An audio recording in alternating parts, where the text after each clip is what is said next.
Hi, Angi Rivera. I'm Director of Sustainability at Sellen Construction. We're a Seattle-based general contractor.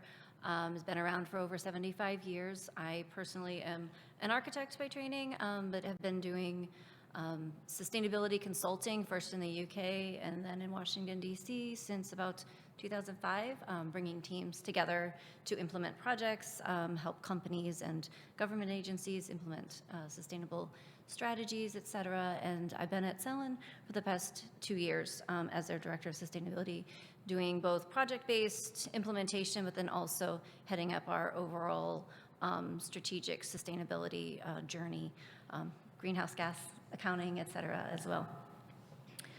I've been involved in projects from large multinational manufacturing campuses internationally on 5 different continents to very small boutique hotels and condos, et cetera. And there's I'm typically asked to talk about, decarbonization or, implementing a LEED project or something like that, sort of project-based case study. So I was very intrigued to be asked to talk about this, just the general process and getting teams to successfully do sustainable implementation. So first time doing this presentation, but let me know your thoughts. I'll be curious. So from my experience, I think that there's sort of 3 main things that you need to think about when you're sort of starting on the sustainability journey, whether it is project implementation or it's a corporate sustainability strategy. It's defining your direction, collaboration, and ensuring that there's successful collaboration, and then making sure that all members are engaged throughout the process. Is it going? So first of all, defining your direction. I think this is where a lot of projects and companies get sort of lost in the weeds, because sustainability is this really big thing out there, and you can do so many different things. There are so many options out there, from certifications to greenhouse gas emissions, so you really need to figure out, what does sustainability mean to you?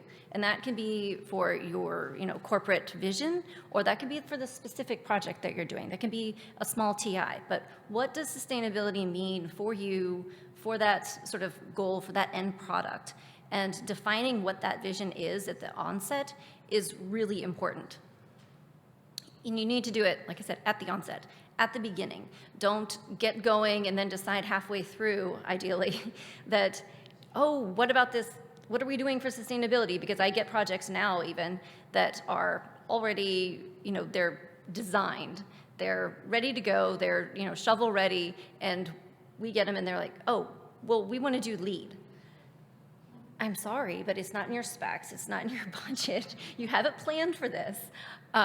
Or, you get a company or a government agency who says, we want to be sustainable. We want to, just meet all of our peers where they are and do everything right now. No. You got to go back to the beginning. You got to figure out where you stand, and you need to just define the process. You need to sort of lay the groundwork, get the foundation set. And then you need to establish a framework. So, like I said, define, what does sustainability mean to you? You need to, whether it's LEED on a project, or you have a sustainability implementation plan, or you have a corporate sustainability strategy, something like that, where you're defining what metrics you're measuring yourself against, what you're tracking, what you're asking of your teams or your consultants or your contractors, et cetera, your sub-consultants. You need to give them a framework upon which they can sort of grade themselves and judge themselves, and so that they know that they're meeting your expectations. You can't just tell them, we want to be sustainable. They need to know what that means. Once you have that framework and you're implementing it throughout your project, you need to understand also that it's an iterative process. You aren't just going, the first solution that's there is not going to be what you go with quite often.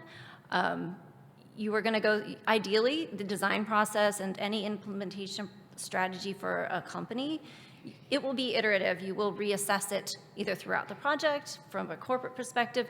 like Athena was saying, they're revisiting this every year. You are continually refining your process and your strategies, and sometimes the targets move or change or get sort of redefined. I think that's something that been working on at Microsoft campus in Redmond for a while, and something that they did really, really well from the onset of that project was we defined, like they got everyone together and we defined what that process was going to look like and fit within their framework so that there wasn't a siloing of all the different disciplines. Quite often you get, corporate-wide, you get HR doing their thing, you get safety doing their thing, you get, the finance people doing their thing, and nobody's talking to one each other. So getting everyone to talk together and on projects too, the mechanical engineer and the architect and the GC talking together from the beginning. Yeah, so I know we only have 15 minutes, so I'm just trying to, interdisciplinary communication, like I said, getting everyone around the table talking. And then engagement. I think engagement, wait. Sorry. I think engagement is really important. It's not just, so I think for sustainability and any project and sort of taking teams through this process, there's a logistical side, a sort of technical side, and a very sort of quantifiable side, but then there's also the people part of things.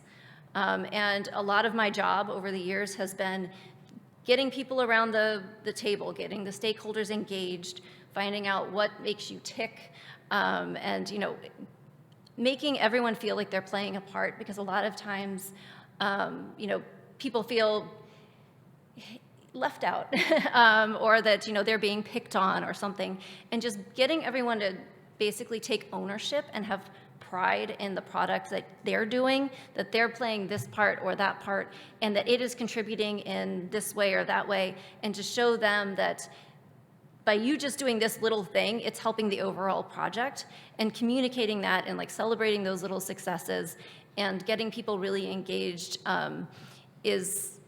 has been my sort of best tool throughout the years, just on projects, like having, this is why I love my job actually, because when I have somebody who really never wanted to do sustainability to begin with, like they didn't want to do this lead project or whatever, and then by the end of the project I have them bought in that it wasn't that big of an ask, and they're looking forward to doing it on the next project. Like that's the most rewarding thing for me, to like have that turn for them to realize that just because it may be this new thing or this sort of additional addition to their job, that it's for the better of the job, that they actually learn something from it, and the project is a better outcome for the whole, is sort of the most rewarding for me. And I think for them too, and then they want to do it the next time, and then it isn't as big of a hurdle, and then the project team is more sort of, the wheels are greased, if you will, for the next project going forward. So I think this is my last. Yeah, and questions, but we're going to do the roundtables later, right? So no questions.